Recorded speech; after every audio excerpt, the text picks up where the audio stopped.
Le surnaturel. Le surnaturel est un sujet qui fascine l'humanité depuis des millénaires. En explorant le surnaturel, nous cherchons à comprendre notre monde et notre place dans celui-ci. Aristote. Le genre humain a toujours affirmé l'existence d'un monde surnaturel. L'existence d'une religion chez tous les peuples est un fait. Ce fait inséparable de la croyance à un monde surnaturel. Dans tous les lieux, dans tous les climats, à toutes les époques de l'histoire, à tous les degrés de la civilisation, l'homme porte en lui ce sentiment que le monde qu'il voit, l'ordre au sein duquel il vit, les faits qui se succèdent régulièrement et constamment autour de lui ne sont pas tout. Ce spectacle ne suffit point à son âme. Elle s'élance ailleurs. Elle cherche, elle entrevoit autre chose. Elle aspire pour l'univers et pour elle-même à d'autres destinées. Sans la foi instinctive de l'homme au surnaturel, sans son élan spontané et invincible vers le surnaturel, la religion ne serait pas. L'homme croit au gouvernement du monde matériel par le monde spirituel, comme il croit au gouvernement de son corps par son âme. Personne n'ignore que les peuples de l'Antiquité païenne, sans exception aucune, ont admis l'existence de héros, de demi-dieux, auxquels ils attribuent leurs faits merveilleux de leurs histoires, leur législation, l'établissement de leurs empires. À moins d'être frappé de démence, qui oserait soutenir que dans cette croyance unanime, base de la religion et de la poésie, aussi bien que de la vie publique et privée du genre humain, il n'y a aucune parcelle de vérité. Monseigneur Gaume.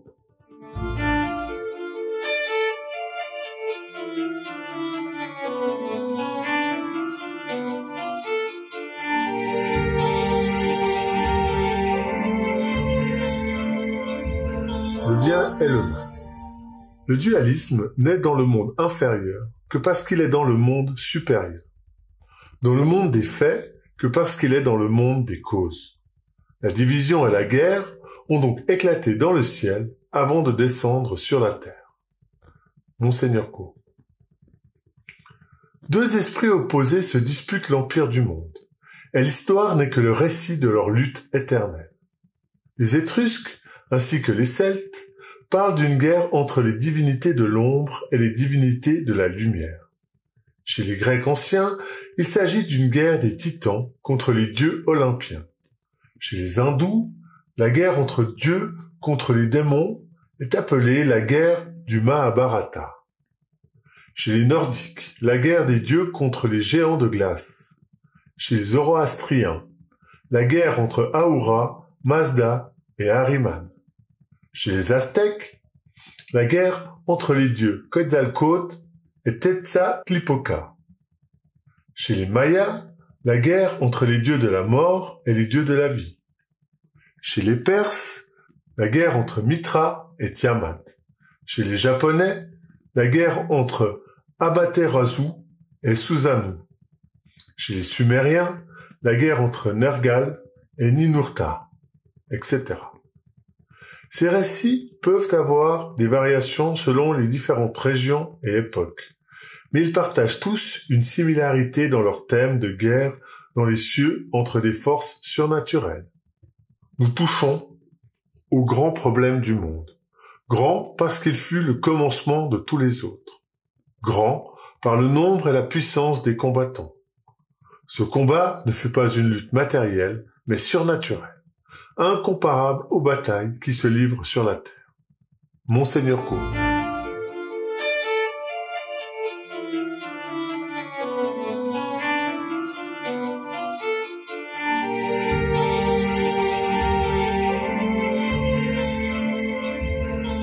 Le surnaturel divin. Chez tous les peuples, même les plus abrutis, nous trouvons des hommages à une ou plusieurs divinités. On trouve des villes sans murs, sans roi, sans lettres, sans monnaie, sans loi, mais l'on ne trouve pas de ville sans temple, sans prière, sans sacrifice. Abbé Spirago.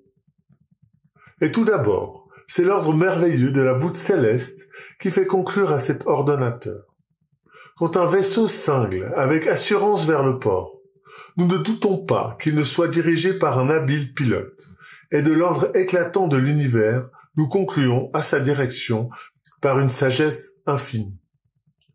La Terre aussi présente le spectacle d'un ordre étonnant. L'alternance du jour et de la nuit, des saisons, la structure admirable du plus petit insecte, de la plus petite plante et surtout du corps humain, fait conclure à un organisateur d'une raison supérieure. En effet, la plus petite maison suppose un architecte doué de raison, l'horloge la plus simple, un horloger habile. Les lettres d'un ouvrage ne peuvent pas être amassées ainsi par hasard. Et par conséquent, l'ordre admirable de l'univers peut-il bien moins encore s'être constitué de lui-même. Si l'on trouvait sur une île déserte une belle statue de marbre, on dirait sans hésiter, il a passé des hommes ici. Et si quelqu'un s'avisait de soutenir que la pluie et le vent ont détaché un bloc de la montagne et lui ont donné cette forme, on le traiterait de fou. Mais c'est être plus fou encore de prétendre que ce merveilleux univers n'a pas de créateur. De la beauté des créatures, on peut inférer que celui qui les a faites doit être plus beau encore. De la grandeur immense des corps célestes, on peut conclure à la puissance infinie de celui qui les soutient. De l'ordre admirable, de l'harmonie de l'univers, ressort sa sagesse.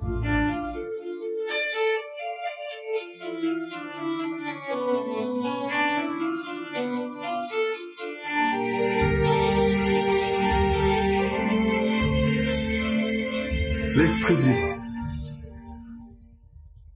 Même les êtres dépourvus de raison et de sensibilité, les animaux féroces et domestiques, les arbres et les plantes, les métaux et les pierres, louent l'esprit divin, chacun à sa manière, et selon ses facultés, car ils contribuent tous à la gloire, à l'honneur de leur Créateur. Pécocha.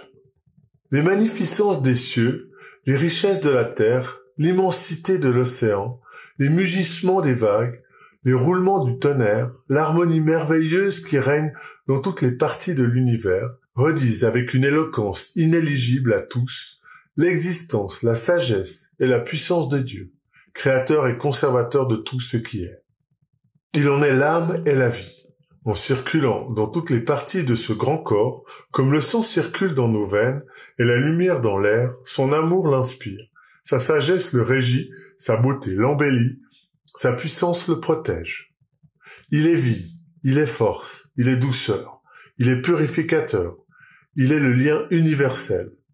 En lui tout est un, il est l'âme du monde, l'âme de tout ce qui est, semblable au soleil qui donne la chaleur et la vie à toute la nature, sans diminution ni épuisement. Il est l'amour par essence, la lumière sans ombre, la lumière éternelle, le soleil sans éclipse. De sa plénitude, il communique à ses sujets, il inonde son empire.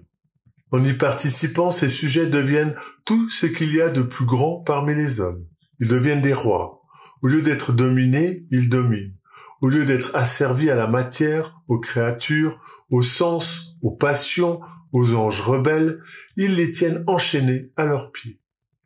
Ni les promesses, ni les menaces, ni les revers, ni les maladies, ni les tentations ne font tomber la couronne de leur tête, le sceptre de leurs mains. Dirigés par la sagesse éternelle, leur autorité a pour caractère l'équité, la douceur et la force. Monseigneur Beau.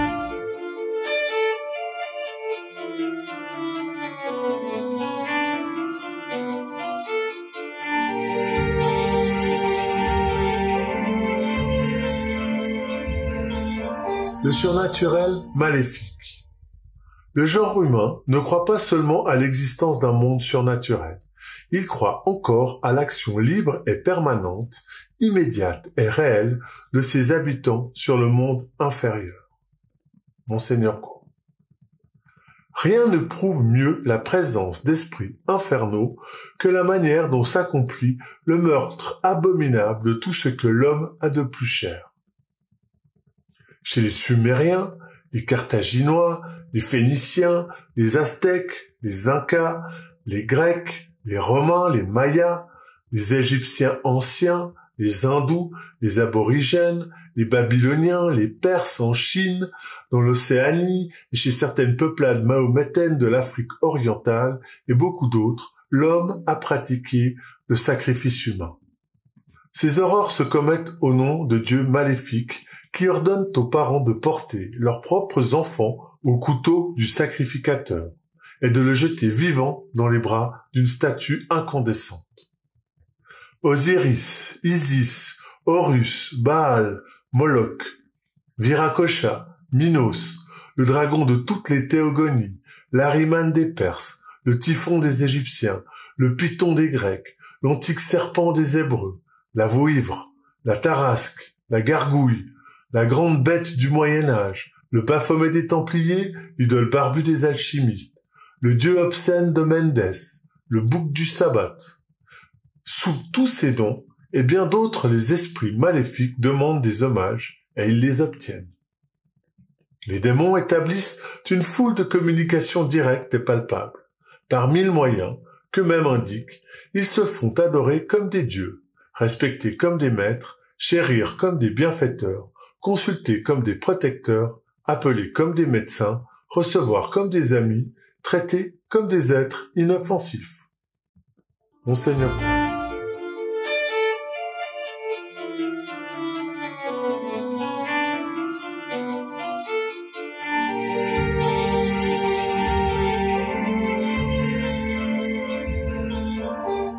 L'esprit du mal. Je monterai au ciel, j'établirai mon trône au-dessus des astres de Dieu. Je m'assiérai sur la montagne de l'Alliance aux côtés de l'Aquilon. Je me placerai au-dessus des nuées les plus élevés, et je serai semblable au Très-Haut. Isaïe 14, 13. L'esprit du mal continue à servir Dieu, encore que ce soit contre son gré. Sa jalousie et sa malfaisance sont utilisées par la sagesse divine pour la mise à l'épreuve des justes. Sachant bien que rien n'est aussi utile aux âmes que la connaissance de la parole de Dieu, il s'efforce d'entraver par tous les moyens ces vents bienfaisants de souffler sur les âmes de bonne volonté, afin qu'ils ne puissent travailler à s'élever vers le ciel et étendre autour d'eux leur bonté. En résumé, de la part de l'esprit de la lumière et de la part de l'esprit des ténèbres, tout roule sur la déification de l'homme.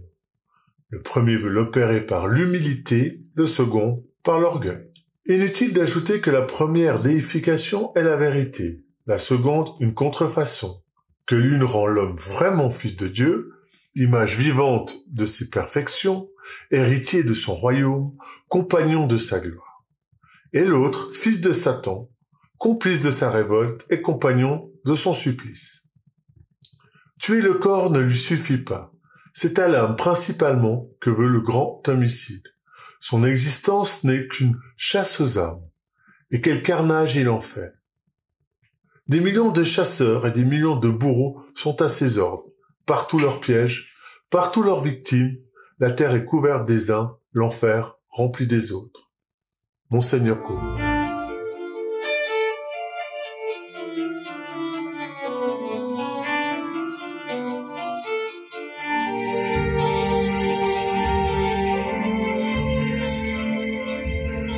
L'âme. L'existence de l'âme est démontrée par les mouvements du corps. Comme la vapeur meut la machine, ainsi le souffle communiqué par Dieu à l'homme vivifie son corps. À quelques-uns qui disaient qu'ils ne croyaient pas à l'âme parce qu'ils ne la voyaient pas, un autre répondit « Alors, vous n'avez pas non plus la raison, car celle-là, on ne la voit pas davantage. » On dit âme quand il s'agit de son union avec le corps, et esprit quand il est question des facultés intellectuelles de la raison et de la volonté. Le corps est le lieu où réside l'âme. Celle-ci se trouve dans le corps comme l'amande dans le noyau, comme le bijou dans l'écrin, l'homme dans le vêtement. Le corps est l'instrument de l'âme. Elle doit s'en servir pour obtenir le bonheur éternel. Le corps est à l'âme ce que la scie, le rabot, le marteau sont à l'artisan, le pinceau au peintre. L'âme est le guide du corps. Elle remplit à son égard le rôle du cocher, du pilote. Comme le cavalier dirige sa monture par les rênes, ainsi l'âme doit conduire et dompter le corps. L'âme anime le corps, c'est-à-dire lui donne la vie. L'homme ne fut vivant qu'après que Dieu lui eut insufflé une âme. Le corps sans âme est un cadavre. L'âme humaine est essentiellement différente de l'âme des bêtes. Celle-ci a de toute autre faculté et de tout autre besoin. L'âme des bêtes est incapable de rechercher le progrès. L'hirondelle bâtit aujourd'hui son nid comme il y a des siècles. Elle est incapable de rechercher les causes, elle ne peut donc s'élever à la connaissance du Créateur. Guidé par son seul instinct, l'animal ne se rend aucun compte de ses actions. Il n'a aucun besoin intellectuel ou moral et autre désir d'un bonheur suprême.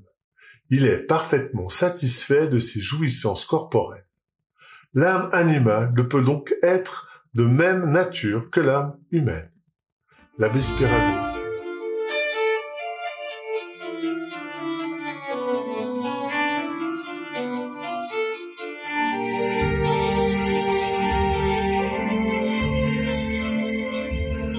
Les hommes.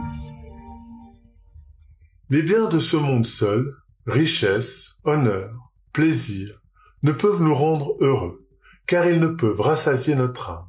Au contraire, ils empoisonnent souvent la vie et nous abandonnent enfin à la mort. Abbé Spirago.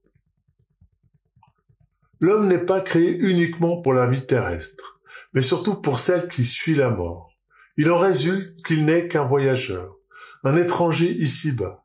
La vie est un voyage. Nous n'avons pas ici une demeure permanente, mais nous recherchons celle à venir. Notre partie est au ciel. La terre est un exil. Beaucoup d'hommes, hélas, oublient leur destinée.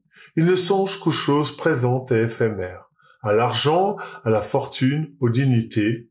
Leur tombe pourrait porter comme épitaphe: si gît un insensé, jamais il n'a su pourquoi il vivait. Nous n'existons donc pas uniquement pour amasser des trésors terrestres, pour arriver aux honneurs, pour manger et pour boire, pour jouir des plaisirs des sens. Nous ne sommes pas créés pour cette terre. Dieu a bâti notre corps de telle sorte que nos yeux regardent le ciel. Les biens, les plaisirs de ce monde ne peuvent pas rassasier notre âme. Celle-ci a besoin de nourriture. Comme le corps, elle ne peut être rassasiée par rien de corporel. Comme le corps ne peut être rassasié par rien de spirituel. On rassasie l'âme avec des richesses aussi peu qu'on éteint le feu avec du bois, de l'huile, de la poix, ou qu'on étanche sa soif avec du sel. Toute la création n'est qu'une échelle, dont chaque créature est un échelon pour monter vers Dieu. Dans l'atelier du peintre, tous les objets, pinceaux, couleurs, huiles, ne servent au dernier ressort qu'à l'achèvement du tableau. De même, tous les êtres de la création ne servent finalement qu'à nous soutenir dans la conquête du ciel. Abbé Spirago.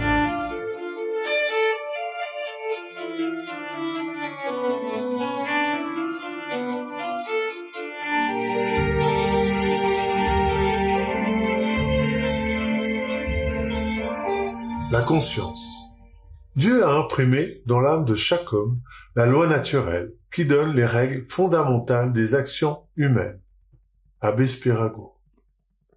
Un enfant qui n'a jamais entendu parler de la parole de Dieu est malgré cela agité, honteux, et perd son regard limpide lorsqu'il a fait une mauvaise action, telle que mentir ou voler. Il a donc conscience d'avoir mal agi. Nous pouvons en conclure que le cœur de l'homme a en lui-même une loi naturelle. Cette loi n'est pas écrite, mais innée. De même que l'hirondelle sait d'instinct comment elle doit construire son nid, de même l'homme sait qu'il doit agir raisonnablement. Cette loi peut être obscurcie momentanément, mais non pas éteinte. Il n'existe personne qui n'ait la loi naturelle gravée dans son cœur. La loi naturelle nous enseigne d'abord les règles morales les plus importantes, comme par exemple les devoirs envers nous-mêmes et l'obligation de ne pas faire aux autres ce que nous ne voudrions pas qu'ils nous fassent. La loi naturelle ne consiste donc pas dans une série de vérités rationnelles, mais dans un commandement divin, une volonté impérative de Dieu que notre raison nous fait connaître dans chaque cas spécial. Ce sentiment du devoir est la conscience. Abbé Spirago.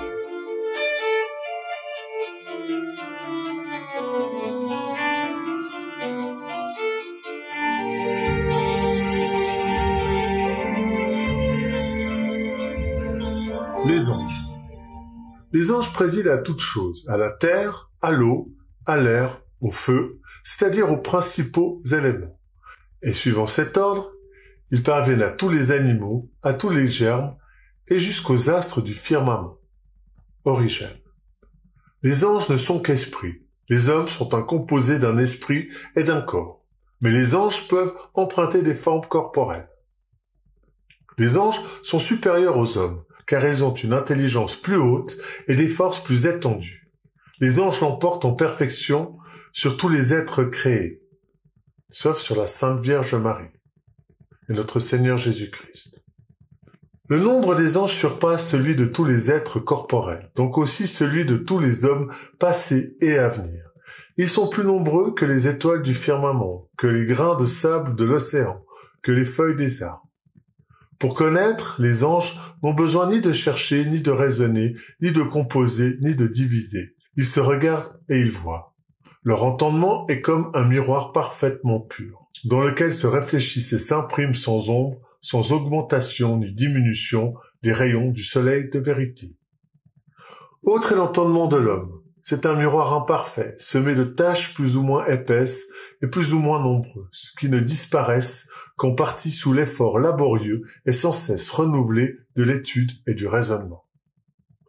Pas une créature visible, si grande ou si petite qu'elle soit, qui n'ait une puissance angélique chargée de veiller sur elle.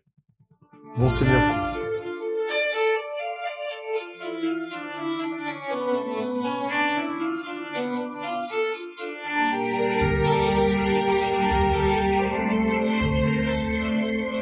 Les anges gardiens. Dieu donne à chaque homme, à sa naissance, un ange gardien. Et l'esprit des ténèbres, appelé avec raison le singe de Dieu, envoie à chaque homme l'un de ses mauvais esprits pour l'accabler de tentations durant sa vie. Pierre Lombard. Les bons anges sont des compagnons que le Père Céleste nous a donnés pour nous guider dans notre périlleux pèlerinage terrestre. Ils nous gardent avec la fidélité d'un berger envers son troupeau. Ils regardent comme leur fonction la plus noble de nous aider à atteindre le ciel. Les services qu'ils nous rendent, loin de leur causer de la fatigue et des soucis, leur procurent de la joie et constituent une partie de leur félicité. Les anges gardiens nous inspirent de bonnes pensées et excitent notre volonté au bien. En règle générale, ils agissent sur nous d'une façon invisible. L'ange gardien a surtout la puissance d'écarter de nous les embûches du démon, car les mauvais esprits sont sous leur domination. Cependant, ils n'écartent point de nous les embûches du démon qui doivent servir au salut de notre âme. L'expérience prouve que les petits enfants sont l'objet de la protection spéciale de l'ange gardien. C'est donc l'innocence qui fait de nous ses amis, et le mal que nous commettons les chasse comme la fumée les abeilles. L'ange gardien ne protégera donc pas les enfants qui grimpent sur les arbres pour dénicher les oiseaux. Abbé Spirago.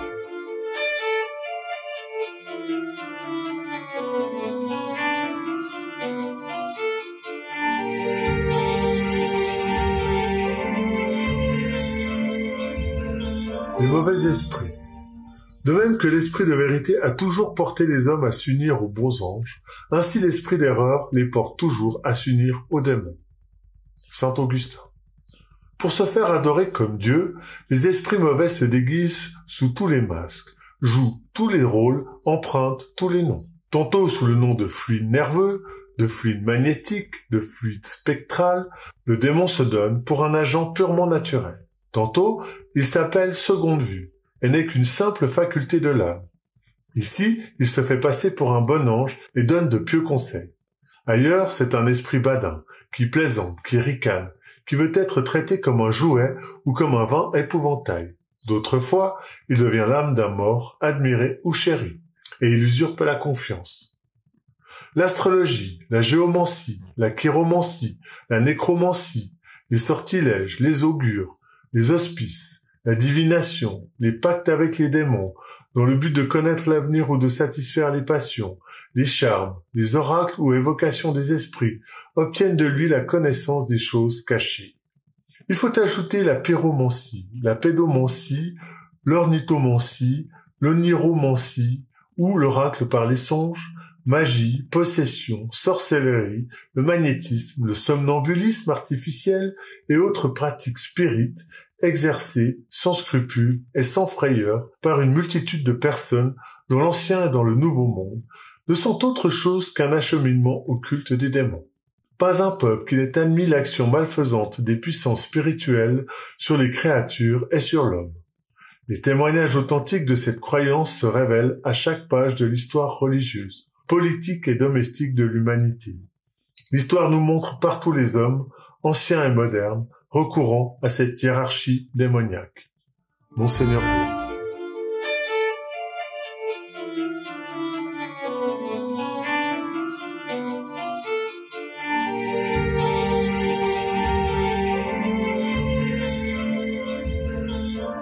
La magie. Les prodiges de la magie sont obtenus par le commerce avec les démons. Les magiciens, entrant en commerce avec eux, croient vraiment leur commander par des paroles et certains rites, tandis qu'en réalité, ils en sont les esclaves. Joseph Bisoir. Toutes les religions admettent la communication avec les esprits. Dans l'Inde, les gymnosophistes s'adressent à eux pour en obtenir des secours surnaturels. Un chapitre du Yoga Sastra révèle diverses pratiques propres à faire connaître le passé, le présent et l'avenir, à faire voler dans les airs, se métamorphoser, etc. En Chine, la doctrine de Kitse, de Lao Tse, de Confucius offre les mêmes convictions. Confucius reconnaît de nombreux génies, ministres du Grand Tien, qui président à l'harmonie du monde, comme les flots de l'océan, nombreux comme les atomes qui s'agitent dans un rayon solaire. Ils se montrent sous la forme du serpent, que nous verrons partout jouer un rôle si grand. Chez les Celtes, on retrouvera les mêmes pratiques mystérieuses. Le druide reçoit des inspirations sur le passé, le présent, l'avenir, tout ce que la nature a de plus caché. Il peut aussi bouleverser la nature, métamorphoser les hommes, évoquer les morts, etc. Toutes les parties de l'univers sont pleines de génies attentifs à faire opérer à l'homme des choses extraordinaires. Partout les mêmes prodiges s'opérant au moyen des mêmes puissances.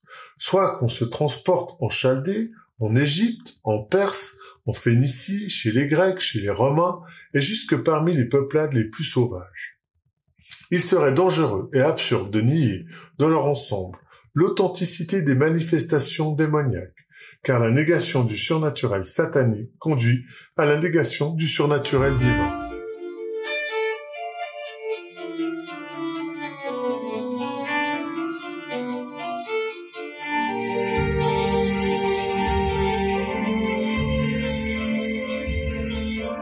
Miracles et prodiges. C'est important de discerner les miracles des prodiges, puisque si les miracles sont le résultat d'un rapport entre Dieu et l'homme, les prodiges sont le résultat d'un rapport avec des esprits trompeurs qui se font passer pour des dieux. Joseph Bisoir. Les prodiges sont les faits extraordinaires que le démon produit par des causes naturelles, d'une façon si adroite que nos sens sont trompés. Les ovnis par exemple. Les prodiges ressemblent autour des prestidigitateurs, avec cette différence que les démons dépassent de beaucoup ces prestidigitateurs, en intelligence et en adresse. Sont d'origine démoniaque les miracles apparents qui ne durent pas, guérisons éphémères, qui ne sont d'aucun secours ni au corps ni à l'âme, qui ne servent point à la consolidation de la foi et de la morale, qui s'opèrent avec des cérémonies ridicules et insensées. Jamais Dieu ne permet de vrais miracles en faveur de l'erreur, car ils sont toujours un signe de l'opération divine et la preuve de la vérité. Si le démon pouvait en opérer, Dieu approuverait l'erreur, ce qui répugne à sa bonté. Sans doute. Dieu permet que les démons ou les impies opèrent des miracles apparents. La justice de Dieu les emploie au châtiment des incrédules et protège les justes par sa grâce qui leur fait reconnaître la supercherie. Les miracles sont des dérogations au cours ordinaire de la nature. Ils semblent contredire les lois ordinaires naturelles. Mais il n'en est pas ainsi. Les lois de la nature ne sont pas supprimées. Leur action est simplement entravée par l'intervention de Dieu. Dieu produit des miracles pour prouver la mission divine de ses envoyés et la vérité de leur doctrine. Les véritables miracles n'ont d'autre but que la gloire de Dieu. tandis que les prodiges ont lieu pour établir le culte de ceux qui veulent qu'on leur sacrifie, et de nous donner une fausse idée de la divinité. L'abbé Spirago.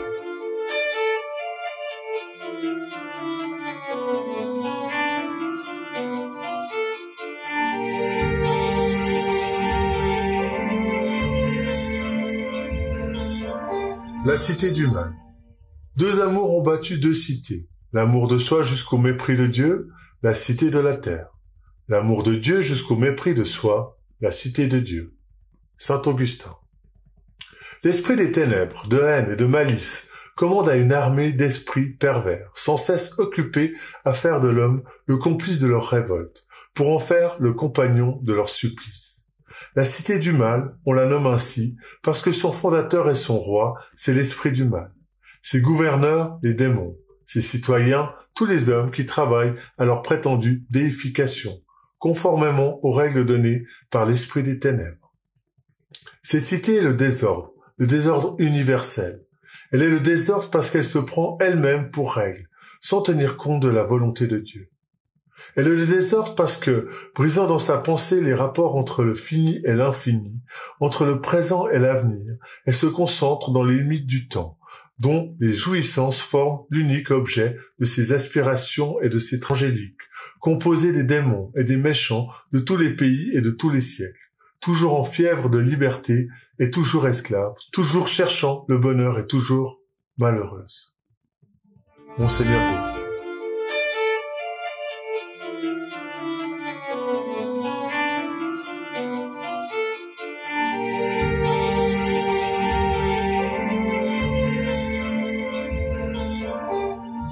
La cité du bien. L'Église universelle, l'Église catholique, a été fondée par Dieu pour former de bons citoyens de la patrie céleste. Elle est souvent appelée la cité du bien, la ville sainte, le royaume de Dieu. Abbé Spirago.